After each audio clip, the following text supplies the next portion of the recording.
Sandali, bakit mo nasabi mahirap i-demanda si Arnold Clavio? Hindi, mahirap i-demanda si Arnold Clavio kasi hindi mo alam kung sino si Arn o si Arnold, hindi ba? Ang maganda nga kay Arnold, pag dinamanda niya, pwede niya itulong si Arn, hindi ako yan. Alibay ka agad. Kasi wala namang luko-luko na maniniwala na ginawa niya yan dahil mahal niya yung bansa, ginawa niya yan dahil kailangan niya ng kaayusan sa Senado. Alam naman natin, ginawa niya yan dahil may kaso siya. Pansinin mo mula nung ginawa niya yan, Nakakaaliw ho talagang panoorin itong si Atty. Edward Chico. Pinagtripan niya na naman ho itong si Senator Joel Villanueva. Pantakin niyo ho yun. Karamihan ng ating mga kababayan, buwisit na doon sa katrayduran at kahudasang ginawa nitong si Joel Villanueva. Nagawa pa ho niyang gawing katatawanan yung ginawa niyang katrayduran. Palakpakan ho natin itong si Atty. Edward Chico. Sa like at sa subscribe, masaya na ho tayo dyan at sa mga gusto sumali sa ating community. Yung join button, nandiyan lang ho sa baba. Wala ho tayong maraming segue dito.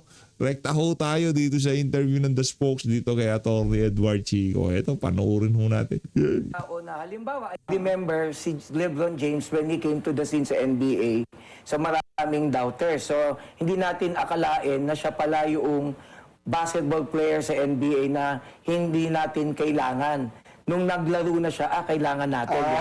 Hindi na sinasabi ko, si Auntie Claire yung tipo ng spokesperson na hindi natin akalain na hindi natin kailangan. Pero, na hindi natin kailangan. Ulitin ko, si Auntie Claire yung spokesperson na hindi natin naisip na hindi natin kailangan. Pero, tama naman.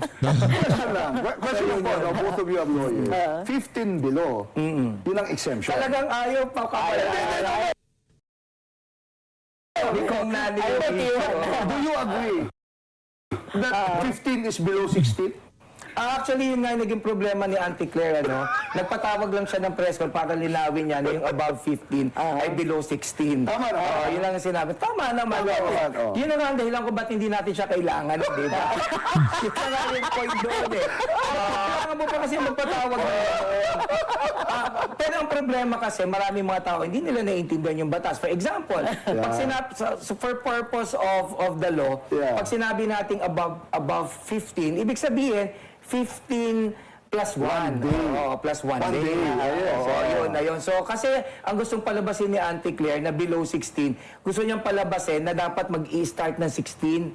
Yung determination of whether or not the issue on discretion is applicable. Actually, muntik na ako nagkamali dyan. Kasi yung wording sa batas is up to 15. Up to 15. So, 12, over 12, up to 15. So, yung absolute na walang criminal liability.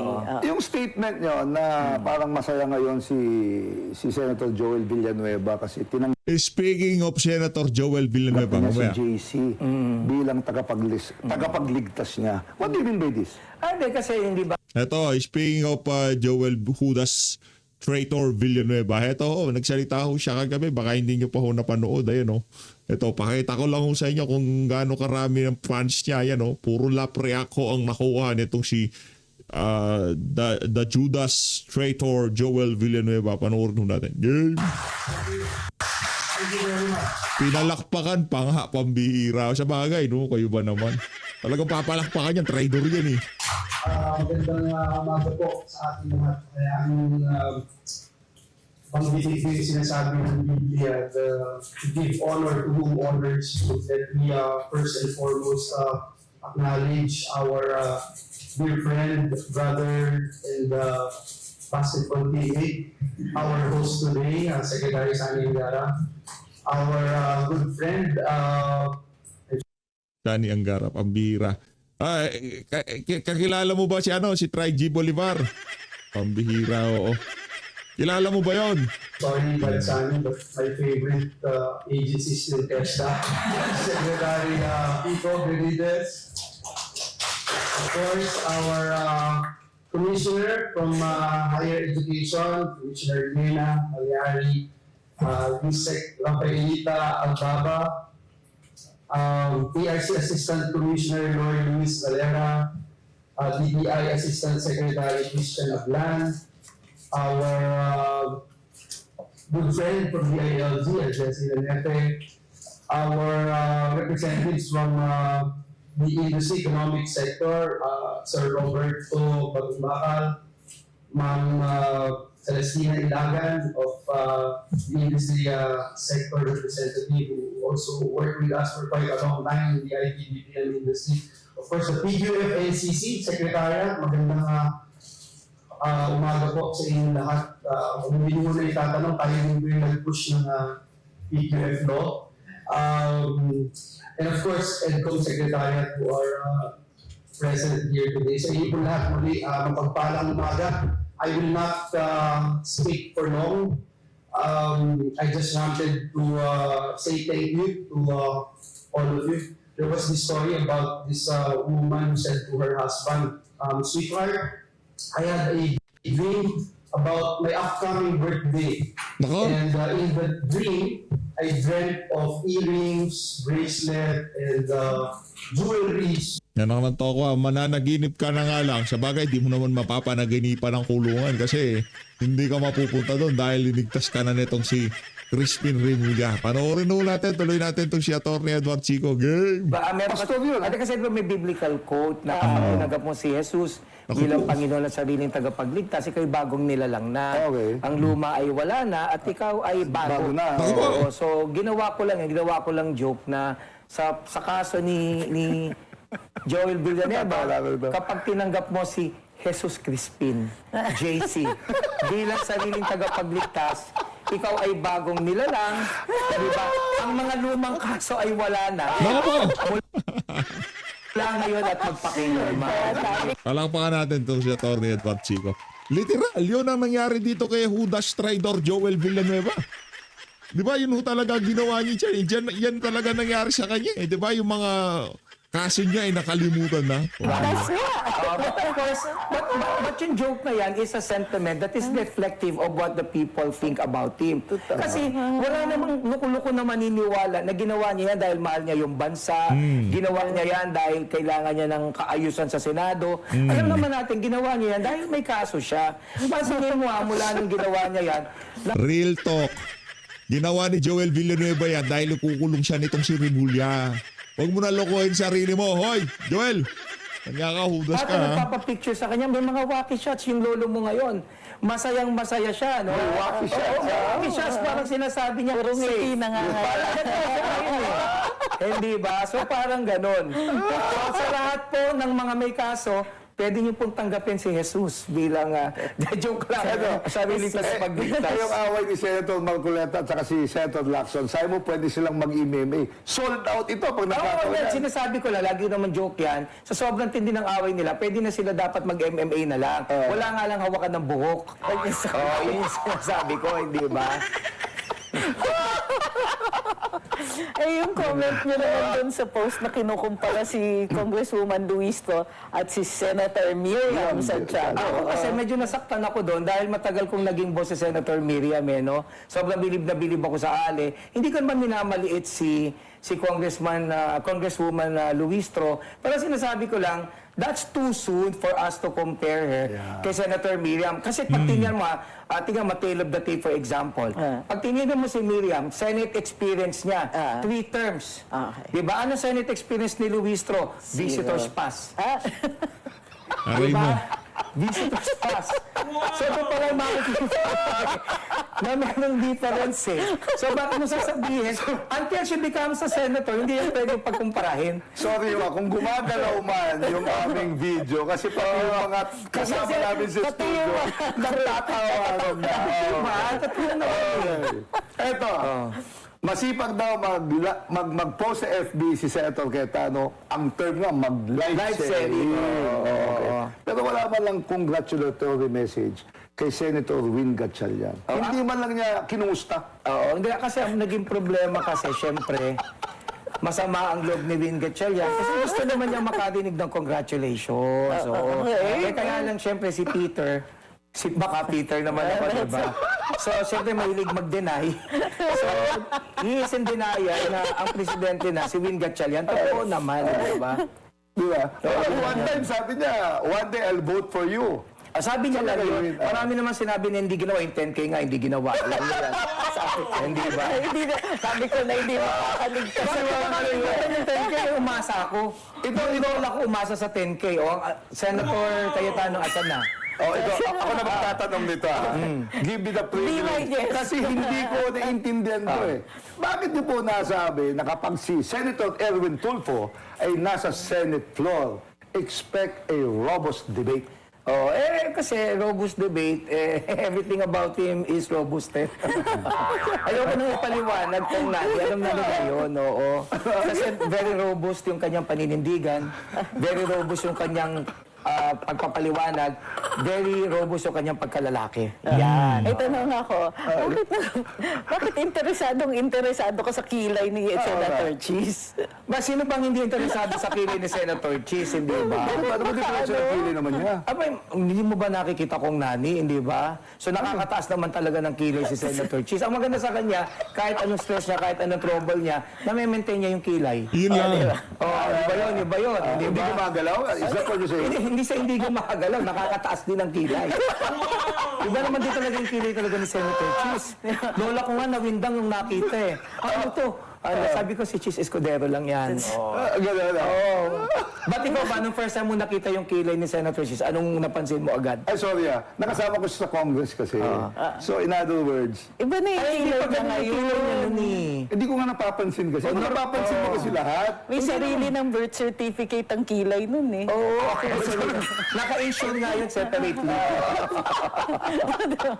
Pagka nasunog mo, ano mga ganyan.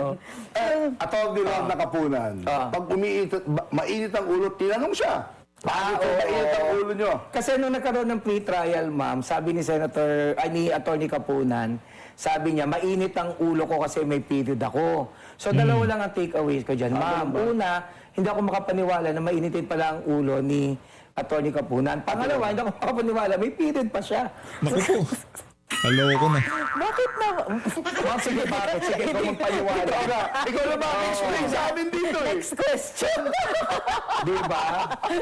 Dapat na, pag kahit hiwain nila, dapat wala nang pakiramdam eh. Ano ito? Bastos. Bastos! Ano yun? Wala na talaga. Manhid na gano'n. On the other hand, bakit sa tingin ninyo, bakit, ako agree ako dito ha. Agi ka saan na si Kapunan, bakit may period pa? So, mang galing sa'yo yan. Oo, sa'yo yan. Yun yung pinag-usapan natin. Tapos nang biglang sinabi mo, agree ako dyan. Diba? Dito! Sa Attorney Kapunan, ito si Attorney Tlicky sabi Hindi na, totoo yan. agree daw siya, bakit Guest daw may namin period yun ka pa? dati. So, Bakit sa pagka-guest tingin mo, mo? ma'am, hindi pwedeng kontrahin. O, Ay, di ba? di, Naka-agree lalong ka nga. kinukontra. Sige. So bakit sa tingin mo, hiyang-hiya naman ang mga buhaya pag kinukumpara sila sa mga politiko? Eto seryoso na kasi di ba yung nakakaya sa mga buhaya kasi kahit papaano mas endearing Pambihira, pinag-uusapan lang ho nila yung mga nakakatawang posting. Itong si Atty. Edward Chico sa kanyang FB page, nakakatawa naman ho talaga, tsaka yung mga banat niya. Ang ganda ng approach niya, di ba? Pagka kasi seryoso, pa-smart yung dating, pa matalino, di ba? Yung tipong, yung ibang mga abogado, di ba? Ito, idadaan niyo ho sa sarcasm, idadaan niyo sa nakakatawa, mas marami hong nagbabasa at naghihintay sa mga sasabihin niya. Pero, alam pa natin itong si Edward Chico, yung napakahusay. buhaya. Hindi ba? Tsaka ang buhaya may kabusugan. Alam mo ba, by nature ang buhaya, pag nabusugan, nagpapahinga na. Ang mga politiko, wala silang kabusugan. Diba? Hindi ba? Totoo naman hindi sila parang hindi sila nasasatisfy. Hindi, actually, isang t-shirt company na nasikat-sikat, may nasikat, May made in buhaya? France eh. Oo, di ba? Pinalaki na yung buhaya.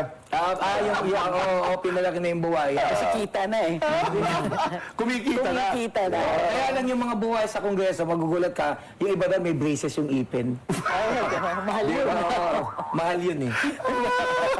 Ano naman masasabi mo sa mga nag-ad hominem pagkatapos sasabihin with due respect? And then sinasabi ko lang, ugaling Pilipino yan, hindi ba? Pagka nagsabi na with due respect, tsaka katitirahin. Hindi ba? With all due respect. With all due respect, tapos mag-a-ad hominem. Guwapo ka eh. Ganun ang ginagawa nila. So that's basically what I mean by that. May marami pa kaming katanungan. Halimbawa, The Spokes is back, still with Attorney Ed. Ba't wala si Barry Gutierrez? Ayaw na niyang, Pinagtitripan kasi siya ni Atty. Edward Chico eh. Ayaw na niyang magpagkwentuhan dito kay Atty. Chico, Edward. ang tanong po ng lahat, DDS po ba kayo o kakamping? Yan. Sagutin natin yan once and for all. Marami nagbibintang na DDS ako paminsan, minsan naman kakamping. Ang totoo po niyan, hindi ako DDS, hindi ako kakamping, pero may preference ako. Hindi rin ho tama sabihin na neutral ako kasi yung neutral, ibig sabihin, ayaw niyang mag-take ng side. Nagte-take ako ng side, kaya lang hindi nakabase sa kulay. Nakabase siya sa issue. Kasi ang problema ko, pag mag-DDS ako, alam naman ni Ma'am Trixie yan, kasi si Ma'am Trixie DDS eh. Diba? So, aminado naman talaga si Ma'am Trixie na DDS siya at pinagmamalaki siya ng mga DDS. Hindi ba? Ang problema kasi, may mga bagay, ma'am, doon na hindi ko sinasang-ayunan. Alam mo yan. Lalo na din sa kakamping. May mga bagay sila na hindi ko din sinasang-ayunan. Pero may mga pagkakataon na parang kakampi ko sila pagdating sa issue. Either or. May mga pagkakataon din na yung mga personalidad nila gusto ko. But at the end of the day, I don't wanna be part of any group because I want to think for myself. Gusto ko masabi ko yung gusto kong sabihin. Alam mo, mahal kitang kaibigan na, but let me ask you this. Between the two, kung pagpipiliin ka at one choice lang, sinong pipiliin mo? Actually, wala talaga. Wala talaga eh, kasi nga, hindi ako pwedeng. Kung tutuusin nga, marami sabi nila, ay, ginagawa mo lang yan para mapasaya mo yung kakamping DDS. They miss the point. Kung mag-DDS ako, mas marami akong followers. Totoo naman yan eh. Sabi nga, di ba, nakita ko nga si Atty. Regal sa Cebu. Sabi sa akin ni Atty. Regal, Ed, Ay, gusto ko ako 2.3 million ang followers ko. At least sa akin yung mga matatalino. Aray ko. Followers ako niyan, followers. Followers ako ni Atty. Edward Chico. Sakpakan. Isa ako sa mga napakarami yung followers. Saka si Atty. Trixie. You know what I'm driving natin, di ba? Kung magkakamping ako or DDS ako, marami akong followers kasi nagpapaliwanag ako eh. Kung naging kakamping ako, Atty. Jess, sorry, pero maaalangan ka.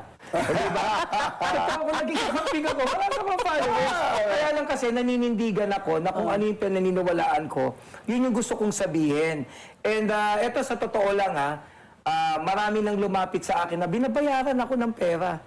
True story, I'm not making this up. Kaya nalaman ko yung ibang mga content creators, bayaran eh. Bihira lang yung kagaling. But sa Atty. Trixie, hindi to bayaran eh. Ako, sobrang alam ko yan, personal knowledge. I've been approached by a lot of people paying me good money just to sell them. Pero nag-refuse ako kasi mas importante sa akin yung paninindigan ko bilang isang individual. Diba? And besides, hindi rin kasi ganun kalaki. Kung malaki yun, pwede din lang. Hindi aabot sa maleta. Ano sabi ko, kumulan yan eh. Ang yaman ko na. Kasi dapat pala. Ang yaman ko na. Yan ang nai-offer yun. Diba? So, you were mentioning about two groups under followers. So, ito hindi ko maintindihan to eh. Anong difference ng echo chamber at saka political tribalism? Actually, technically, pareho lang din yun. Kasi ang nangyari, because of social media, nakita natin yung emergence na nga ng echo chambers, political tribalism, kasi because of algorithms, how they work eh. Ang halimbawa, ikaw ay kakamping. So, syempre, in-unfriend mo na lahat ng mga DDS mong kaibigan, hindi ba? Totoo eh. So, lahat ng makikita mo ron na sa newsfeed mo, puro pananaw ng mga kakamping at kung DDS ka, ganun rin. Correct. Hindi ba? And it wouldn't actually be good in the long run kasi nasasanay ka dun sa paniwala na yung paniwala ko, yun lang yung totoo. There used to be a time we can actually sit down and discuss things. And it's okay. Di ba? okay, Kahit opposing views tayo. But right now, you cannot afford to do that. Kaya nga sila nang gagalaiti sa akin eh. Umamin ka na, ano ka ba talaga, hindi ba? Precisely because gusto natin, merong kulay right now.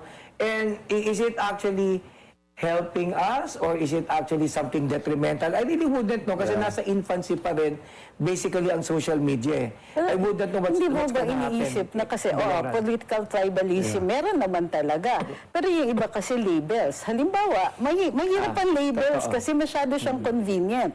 Halimbawa, sabihin na natin, for myself and let's say Senator Robin, mahal ko si Senator Robin, we share the same political beliefs, pero hindi ako agree sa lowering of the age of criminal liability. Hindi pa ako sold completely sa federalism. So, within the so-called identifiable groups, masasabi mo rin, magkakaiba pa rin yung mga tao. Totoo naman, ma'am. Pero meron kasi tinatawag na mga brainwashed na DDS at kakamping. Ito na Hindi ko rin naman masasabing hindi totoo Totoo yan. yan. Sila yung mga hindi na nakikinig. Correct. Alam mo yung pagka na-kontra mo sila, nagrereklamo sila, kumbaga natitrigger sila. Pero syempre, ma'am, ikaw, ma'am, una-una, napakatalino mong tao, marami kang karanasan.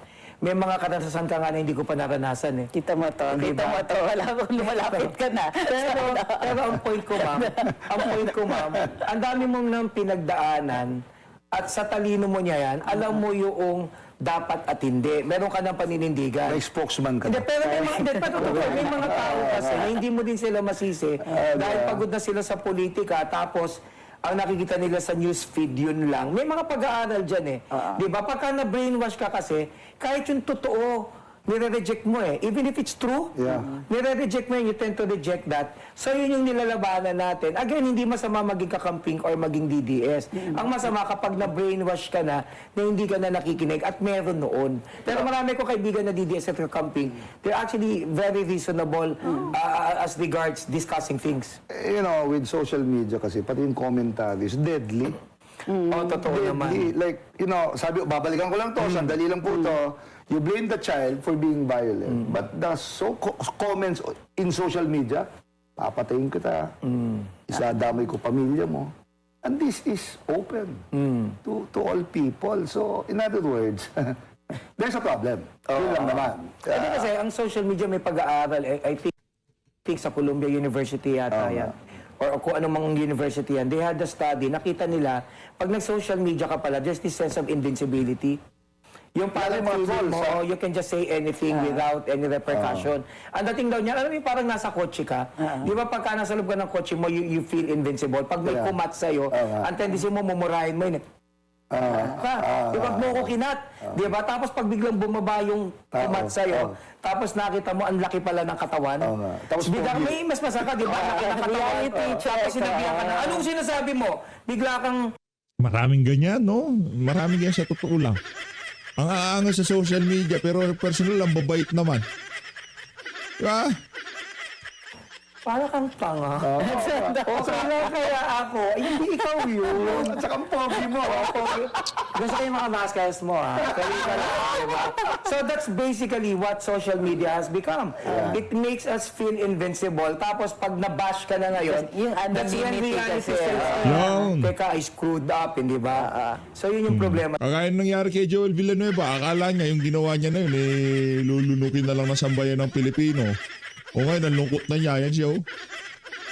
Rider ho yan. Ba't yung sinasabi na kapag yung kaibigan niya humiram ng plancha, di ba, parang DDS ka? Ay, hindi, joke lang yun. Kasi nakita ko kay Attorney Falsi, sabi niya kasi, yun daw palang anti na pulis noong bumaril na bata ay DDS. So parang inuugnay niya na sa DDS na naman, pinopolitika niya. So ginawa ko lang ng version. So parang yung tita ko na nangihiram ng plancha DDS. Parang ganon. Hindi ba? Kasi sisihin na lahat sa DDS. Tinignan ko tuloy yung suot ko kung na-plancha ko. Ano sabi sa susunod ni Attorney Trixie? Para siyang kimono ba? Kimona. Ganun ba pag kimono? Hindi. Yung kimono, hindi naman Spanish word yung kimono eh. Kasi normally sa Spanish word lang yung may gender yung... Meron kasing kasuot ang Filipino na kimona ang tawag. So, ayan yung ma'am. Well, a version of it. Pero bagay naman sa'yo. Lahat naman bagay sa'yo, ma'am. Tandaan niyo po as Senator Trixie. Ako na ini-endorse Meron nga talagang tawag, damit na yung pang Pilipino, pangalan Kimona. Ang galing naman pala. Kimona, ayos ha. Meron pala tayong ganito. Maganda yung damit ng mga Pilipina, syempre. Ang ganda. Kimona, ayos. Hindi ako nag-endorse, but I'll endorse. But I'll have to be honest. Ito pong dalawang tao po kasi na nandito. Nakilala ko sila ng personal. Damay-damay Si na. Ma'am Trixie, nakilala ko siya. At nakita ko yung galing, ma'am, nakita ko yung galing at husay mo. Totoo naman yan. I can also say the same thing about Kong Nani. Sabi ko nga kay Kong Nani, tumakbo ka na rin. Kaso hindi mo yata gusto eh. I've stuck for 15 years. I enjoy being a father right now. Pero ito hindi Pero ko malalaki na yung mga anak mo. it's about time. Ano no? It's about time na bumalik ka sa politika. Kapag nagsawa na sila sa luto kung binagoongan na manok, probably I will consider. Parang masarap yun ah, binagoongan na manok. Para natin yan. Sandali, bakit mo nasabi mahirap i-demanda si Arnold Clavio? Ano may i-demanda si Arnold Clavio kasi hindi mo alam kung sino si Arn o si Arnold, hindi ba? Ang maganda nga kay Arnold, pag dinamanda niya, pwede niya ituro si Arn. Hindi ba? Alibay ka agad. Pasanin mo, Ayun na nga, pati si Arnold Clavio nadamay na. nakikita ko siya sa TV, inisip ko, si Arn ba to? Sabihin mo, hindi ko alam kung si Arn siya or si Arnold Clavio siya. Di ba totoo, You ma'am? can tell by the hair. By the hair. Mas mukhang peke yung kay Arnold. Joke lang. Mas mukhang totoo yung kay Arnold. Kaibigan ko yun. Biro lang, biro lang. Pero seriously, kawawa din si Arn kasi nadawit siya dun sa issue na tumatanggap daw siya ng pera, hindi ba? Maleta daw. Hindi, parang nakalagay lang daw sa paper bag. paper bag. Of course, it's an unfair statement. So until he gets to be heard, hindi rin naman tamang ipukol sa kanya yon. Kasi matagal na rin siyang nagjajaryo at broadcaster eh. Kasi alam mo kung gaano na siya ka-institusyon. Napansin mo halos lahat ng broadcaster ngayon magaganda. Dito lang sa Bilyonaryo, ang gaganda ng broadcaster. Pag nakita mo si Arnold Clavio, may isip mo, mukhang nakaabot lang sa cut-off. Aray mo. Ito tama na. Bago nagbago yung Ito standard. tama na. Gusto na natin. Di ba? So, ang point ko lang, sa sobrang galing niya, it's part and despite of, so pa rin yung kinikilala ng broadcaster sa Pilipinas. Yun yung point. Kasi kayong ang ganda ng intention ko dito eh. Wala nang ang bayad itong guesting na to. Aminin niyo, wala ako naging guest. Ito po, naging guest lang nila ako pag may umayaw. Ganun na lang ako. Pag wala nang makuha. At sa pag walang ko si Ate Pixie. Walang ko, pag walang ko, ikaw din. Tapos tayong dalawa. Magiging masaya ba kami? Si Vico Soto, na-inspire siya maging mayor dahil sa game na... Nakalimutan ko ang joke ko na yan. Nakalimutan ko yung post ko na yan. Hindi ko na maalala. Hindi kasi na-inspire siya dun sa Sim City. Sa Sim City. Hindi ko na maalala talaga yung joke ko na yan. Kung ano yung sinabi ko. Sige, ano? I said something about that eh. Hindi ko na maalala. Feeling ko hindi mo na rin Hindi kasi maaalala mama nangyayari kasi, ito po yung thought process pag gumagawa ako ng joke. A lot of those sobrang spontaneous lang pag naisip ko. Hindi ko na siya pinag-iisipan pa. Pag naisip ako, post lang ako ng post. So marami akong nalilimutan. Alam mo kung bakit, ang mga lalaki kasi makakalimutin. Alam mo kung bakit, ma'am? Kasi ang mga lalaki, we remember milestones. Okay. Ang mga babae, they remember specific dates. Naalala ko, sabi ng asawa ko, di ba? Pati damit. Alam mo kung kailan tayo unang nag-away? Nag-away tayo, di ba? December 5, 2007. 5 p.m. yan tayo unang nag-away. Ed, sabi ko, hindi. Nung nag-away tayo nun, nag-champion ang Hinebra. Di ba? So, ang point ko kasi, men remember milestones.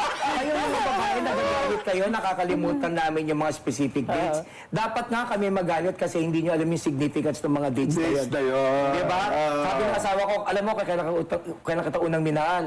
Naalala mo, minahal kita noong November 5, 2006. Okay. Naalala mo, kasama pa nga natin yung bibong congressman, si Kong Nani. Aminin mo, ang pogi pa nga ni Kong Nani. Siyempre, dinobola kita, di ba? Sabi niya, alam mo, nung time na yun, mahal na kita. Ako, tinanong ko ng asawa ko, ikaw, Ed, kailan mo ako minahal? Milestones. Significant. Sabi ko, alam mo, minahal kita nung natagpuan ko na kung sino ako para sa'yo. So, tatandaan nyo, men remember milestones and that's way more significance than specific dates. Hindi, I think women, we remember clothes also. So, it must have been a Tuesday because you were wearing this. Ayun, ma'am. Parang, ang problema ko sa iyo... It must have been a Tuesday kasi nung araw na yun, mahal na mahal kita. We remember milestones. Diba? So which is better, milestones or specific dates, di ba? Pag ako yung boss... Pag ikaw yung boss, syempre specific date. Halimbawa, Mr. Chico, you were late on August 2022, ganyan. Tapos naalala ko kasi pumasok ka, ng late ka, nag-meeting, yung USEC ko. Andun lahat ng mga ano. Sandali. Parang totoo yung kwento. Aray mo. Tutuloy natin mamaya pag nagkape tayo. Kasi, kay Sec Trixie, when I was working for her, si Sec Trixie, sobrang sipag. Siya yung, kasi kung ikaw ay secretary, hindi mo naman kailangan mag-bandy clock, hindi ba? Hindi mo kailangan mag-report. Pero siya pa nauuna sa opisina. Totoo yan. Hindi, totoo yan. Kaya sabi ko nga, dapat hindi si Auntie Claire, dapat ikaw. Although hindi ko alam kung gusto mag-spokesperson pa rin. But kasi, you should actually bring, there has to be so much credibility attached to the post of being a spokesperson. So far, tignan mo yung mga hosts dito ng The Spokes, hindi ba? Halos lahat kayong common denominator ninyo, you're all credible. I'm not saying Auntie Claire is not credible, but at least she chooses a demeanor that would make her not credible. And it's her own choice, hindi ba? Napaisip tuloy ako between Auntie Claire and Harry Roque.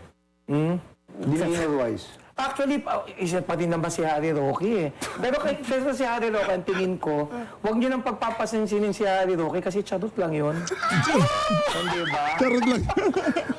Charot lang naman si Harry Roque. Tough questions na. Ano yung ano ma'am, yung kumain siya ng humba, tapos hindi pala siya invited. Tough questions. Alam niyo na kung Netflix yung kwento na Tough yan eh. questions. What is the Ay, yung biggest... pag-usapan. Yun ang pag-usapan natin, ma'am. Kumain ng humba. Ay, naku ma'am, nawindang si Harry Roque. Mahirap ikwento. Off the air. Di pwede, baka magkasabunatan na naman eh. Tough questions. If you were the recipient of an ad hominem online, Hindi, Peki ba book din? let's start with... Ma'am, Peki din ba yung book niya? Gusto ko lang malaman. Uy, grabe kayo. Totoo ba? Peki ba yung book niya? Ay, hindi. Wala pa akong ebidensya nun. Akala ko kasi yung Peki yung ano lang eh. Pati buhok pala. So when you are the recipient of an ad hominem that starts with due respect, how will you react? Okay lang naman sa akin kasi lagi naman ako talagang marami nang gagalit sa akin. I remember merong isang parang tinotroll niya ako, lagi niya tinatawag na bobo ka ba, bobo ka ba, bobo ka ba. Di sinagot ko, bakit mo ako tinatanong kung bobo, kailangan mo ng friend. So ganyan ako sumagot ba. May tumawag sa akin, di ba demonyo ka? Oo naman, pero ikaw ang leader. Kasi ako naiintindihan ko yan eh. Naiintindihan ko yung mga ganyang bagay yun, di ba? Meron pang isa, sa joke ko ma'am, abogado, matanda na daw siya. Sabi mo, alam mo ang problema sa attorney, napakabastos mong tao. Hindi mo gayahin, napakabait ko. Be kind because kindness works all the time. So nakakapi ko na, sinagot ko na lang, thank you po for your kind comment. Diba? So ganyan lang yan. So I deal, kasi ma'am, una-una alaskador ako. Komedyante ako eh. So it was in the territory na hindi ako dapat napipikon.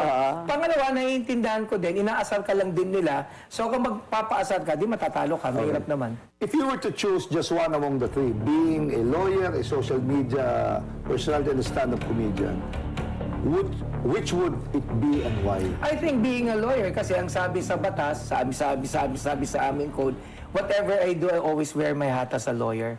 Oh. Diba? So, yung pagiging abogado ko would explain why I'm doing comedy. Yung pagiging abogado ko would explain why. Actually, social media, sa totoo lang po, parang 4 or 5 months pa lang ako nag-i-engage before hindi mo ako nagpo-post ng kahit ano eh. Quick question. You're being a lawyer. Does it help doon sa pagiging matalas ng mga jokes niyo?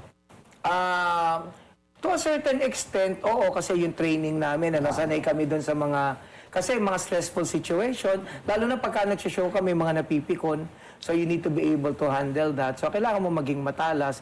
At syempre, yung kagaya mo, kailangan ding maging matulis. Okay, dun sa one last Matulis tough kasi si question. Ito medyo mahirap ito. Ang hindi mo lang kinumentohan ng patawa or satirical ay yung Ateneo issue, yung pagkamatay ng dalawa. Kasi meron kasi, unang-una meron kasing namatay. So, ang may hirap naman. boundaries ka doon. May mga bagay kasi na ayaw mong i-joke about precisely because you know, it would hurt a lot of people. Alam nyo kasi, sa aming komedyante, the place we're coming from, gusto lang namin talagang magpatawa. We don't actually mean any harm. Pinapagaan lang namin yung sitwasyon. Pero kagaya ng Tacloban shooting, for example, kagaya nito may 2 batang namatay halimbawa sa Ateneo, or may anumang sakuna, you never joke about them precisely because you will be very, very insensitive. Marami talagang masasaktan. And besides, yung mga jokes ko, Yan o ang kaibahan nitong si Atty. Edward Chico doon sa mga bayarang vlogger nitong Marcos administration. Yung tipong kahit na ika nga meron na nasaktan, meron na nagdadalamhati, naano pa ho nila yung tipong nasisegue pa nila sa kalokohan. Puro patungkol lang naman lagi sa politika. Yeah. Okay. Okay. By the way, bago tayo magtapos, gusto namin pasalamatan lahat ng nagsanib puwersang kakamping at DDS na pumupuri at nagbabash sa amin. Sa comment section ngayon, hindi ko na kayo iisa-isahin. Pero maraming salamat po sa inyo. Ayun na nga mga kababayan, dito na natatapusin ang ating reaction video. Maraming salamat sa pag-support sa page update. Mag-ingat po kayo lahat ng Pilipinas.